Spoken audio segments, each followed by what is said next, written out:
अब ध्यान रहे, अब ये पैसा हो गया भगवान लव कुश की संपत्ति। हम उसमें कैसे कटौती कर सके, अगले समय में हम भोजन व्यवस्था नहीं रखेंगे। जो 5,000 11,000 हमारा भोजन में लग रहा है वो भगवान लव कुश के मंदिर में लगेगा। और जो भी अगली बैठक रही, कोई सौजन्य से अगर भोजन कराना चाहे तो उसके पहले से नाम लिखवा देना कि आज मेरी तरफ से भोजन होगा। बिल्कुल, बहुत अच्छा सुझाव। तो जैसा कि और अभी हमारे लव कुश धर्मशाला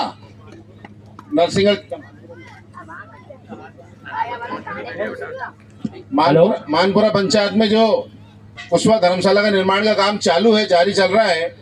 सरपंच साहब हरि सिंह जी भी मौजूद हैं।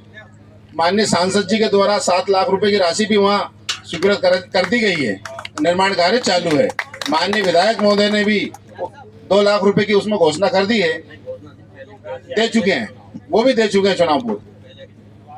तो ऐसा है, ये बातें कहने का उद्देश्य ये है सिर्फ कि जहां कुशवा समाज एक साथ खड़ा होगा, निश्चित मानिए ये राशि, ये अभी तक हमें जो घुमा रहे थे ना, क्योंकि हमारे पास जनप्रतिनिधि नहीं होते थे, हमें नियम नहीं याद होते थे। अब हमारे पास जो सरपंच है ना, वो सरपंच सब ज्ञान रखते हैं कि पैसा कहाँ से आता है विधायक जी का और कैसे लगता है। नगर पालिका का अध्यक्ष अब हमारे पास बैठे हैं, बड़ी राशि कहाँ से लाना है, कैसे लाना है बताने के लिए हमारे पास मौजूद है। तो इसलिए आप बेफिक्र रहिए, पैसा कहाँ से आएगा भगवान लव को सब व्यवस्था करेंगे, सबको सद्बुद्धि देंगे और लक्ष्य बड़ा रखिए। जहाँ भी जो समस्या पूर्ण की जाएगी। अभी लव कुश कल्याण बोर्ड का जो गठन हुआ था कुशवा समाज के लिए, मध्य प्रदेश सरकार ने शिवराज जी ने किया था, उसके माननीय अध्यक्ष कैबिनेट मंत्री नारायण सिंह जी कुशवा जी भी हैं। तो उन्होंने अभी हमारे युवाओं के लिए एक रोजगार प्रशिक्षण का कार्यक्रम आयोजन रखा है, जो प्रत्येक जिला स्तर पर रखा जाएगा। उसमें प्रशिक्षण दिया जाएगा समाज के लोगों को। प्रशिक्षण के साथ यदि वो प्रशिक्षण उत्तीर्ण कर लेता है तो उसमें लोन की व्यवस्था भी है, ताकि वो खुद का व्यापार चालू कर सके। उसमें 2 लाख, 5 लाख, 10 लाख, 20 लाख तक की लोन की ऐसी व्यवस्था रखी गई है। तो जब हमारे लोगों को हम ऊपर भेजते हैं तो निश्चित है वो हमारे लिए विचार करते हैं। ऐसी बहुत सारी योजनाएं भी हमारे बीच आने वाली है। और एक और चीज आई थी कि हमारी सभी की सामूहिक एक धर्मशाला कहीं भी एक तीर्थ स्थल पर होना चाहिए।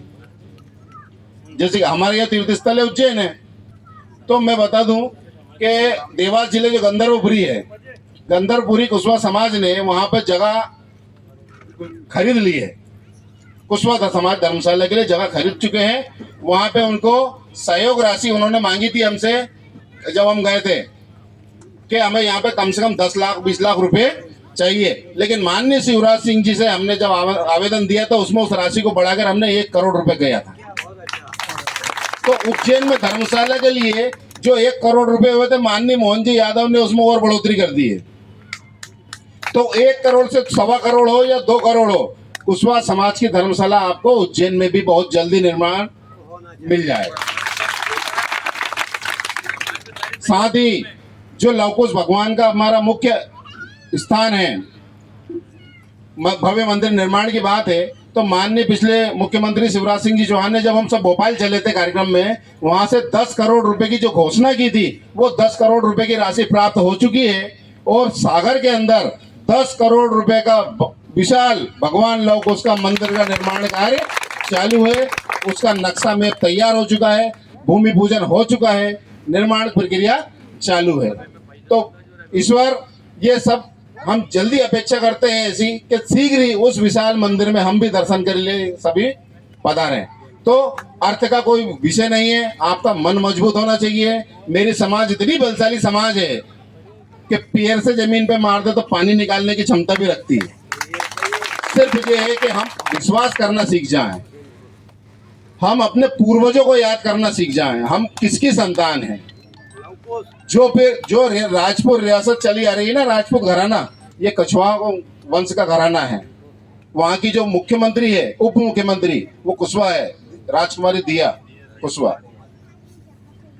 लेकिन हमें क्या होता है कि वही कहावत है हमारे दिमाग में बिठा दिया गया है, परसा परसी परसराम। आपके पास धन है, आप धनाढ्य हैं तो आप परशुराम जी हैं, और यदि पैसे का अभाव है तो हम क्या होगा, परसिया। परसिया इधर आना, और जब परसिया जिस दिन वजनदार हो जाएगा, परशुराम जी हो जाएगा। ये सिस्टम है दुनिया का। और हमें अभी तक दबाया गया है, कुचला गया है। करोड़ों की प्रॉपर्टी हमारे पास, कुशवाहों के पास, शहरों में करोड़ों अरबों रुपए की प्रॉपर्टी हमारे पास, और हमारी जो प्रॉपर्टी है उसका ब्याज भी नहीं आता हुआ, इतना पैसा कमाने वाले आदमी से हम सेठ जी कह रहे हैं, है ना। और वो अगर हमारे कंधे पे हाथ रख दे तो हम गर्व महसूस करते हैं। तो ये बहुत सारी चीजें हैं, लेकिन इसके पीछे सारे मेरा कहने का यही है एक ही, कि हम अपने आप पे विश्वास करें, हमारे पूर्वजों को पहचान लें। जिस दिन हम हमारे पूर्वज पहचान गए, हमारा इतिहास हमने पढ़ लिया, हम वास्तव में अपने आप को मजबूत समझने लगेंगे, हमारा सोया हुआ स्वाभिमान जाग जाएगा। अब आगामी बहुत अच्छी बातें जो गागर में सागर समा करके आपको कैसे प्रस्तुत करनी है, अच्छे वक्ता के रूप में जिन्हें हम अभी तक देखते आए हैं, पूर्व जिला अध्यक्ष माननीय इंदर लाल जी कुशवाहा, वो भी अब आपके सामने बात रखेंगे।